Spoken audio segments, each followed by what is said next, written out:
21 pounds heavier than he was last time he stepped on stage. What's up guys and welcome. You are watching Fazi Fitness. This video is going to be all about Brazilian star who was told by the judges after this year's Arnold Classic that he can be a potential future Mr. Olympia.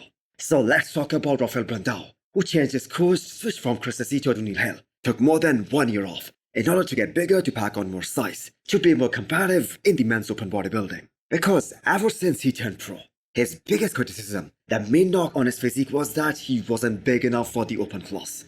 So was taking 1 year off worth it? Yes, absolutely it was. If we compare his look from his last show, which was the Olympia 2022, to this recent one at the Arnold Classic, he was bigger in all the right places, except for his waist. He kept all his classic lines in check. All of his aesthetics were still there, while he was bigger everywhere else. And that, I have to say, is one great achievement by Rafael. He has bigger arms now, he has fuller chest, more round and 3D shoulders, and more density overall, especially in his back. Now, I'm not gonna say that he is on his way to be Mr. Olympia this year, but he is definitely on his way.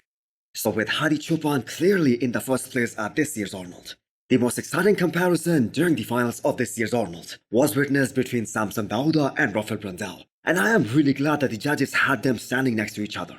And Rafael just went toe-to-toe with the reigning champion Samson, and he really held his own in every single shot. Now, why am I saying that he is still not within the striking range of cracking, let's say, top 5 at the Olympia? Although Rafael was more aesthetic, he had better flow than Samson. But you guys can just see how big and wide Samson really is compared to Rafael. The front lat spread is one of the strongest shots of Rafael Brandao.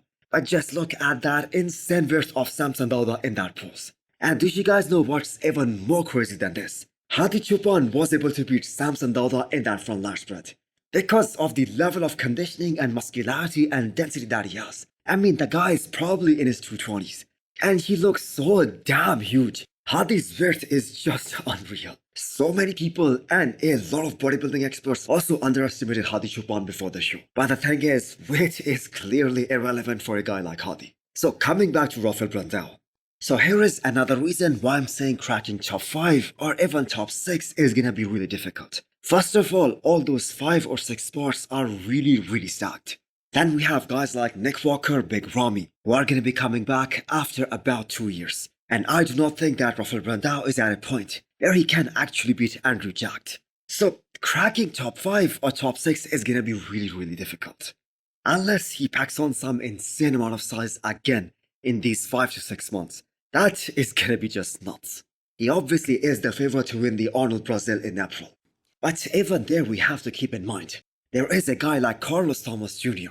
who is gonna be competing there at the Arnold Brazil. And he really put everyone on notice after Texas Pro last year. Or I'm gonna say actually at that guest posing that he did about 6 weeks before Texas Pro. Because although he wasn't as conditioned as either Andrew Jacked or Hunter Labrada, but conditioning is a thing that can be fixed. And if he's able to bring up his back, he's gonna be really dangerous.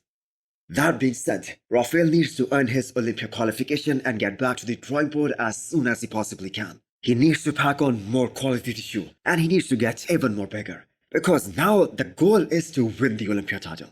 And for him to do that, he still needs more size. So was Rafael really 20 pounds heavier than the Olympia 2022, where he placed top 10, which was also his Olympia debut? Now, I'm gonna say that was a bit exaggerated, but that is pretty common in bodybuilding. Or maybe he actually was 20 pounds heavier, but about 48 hours out of the show, when those pictures and videos were released. 21 pounds heavier than he was last time he stepped on stage. In this picture. Good, right? Yeah.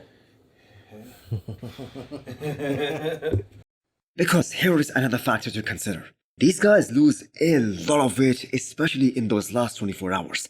I mean, if you guys remember, Jay Cutler lost more than 15 pounds from the prejudging to the finals. That is how much water weight these guys can lose.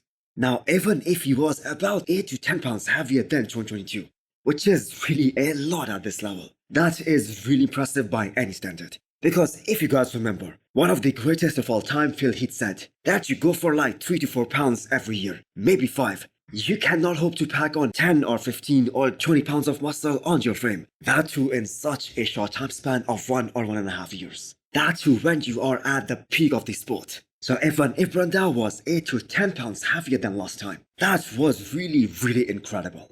So what did you guys think? Can Rafael actually win the Olympia, let's say in 2025 or 2026? Do let me know what you guys think. Also hit the thumbs up button if you liked the video. And smash the subscribe button if you wanna come back for more. Thanks for watching.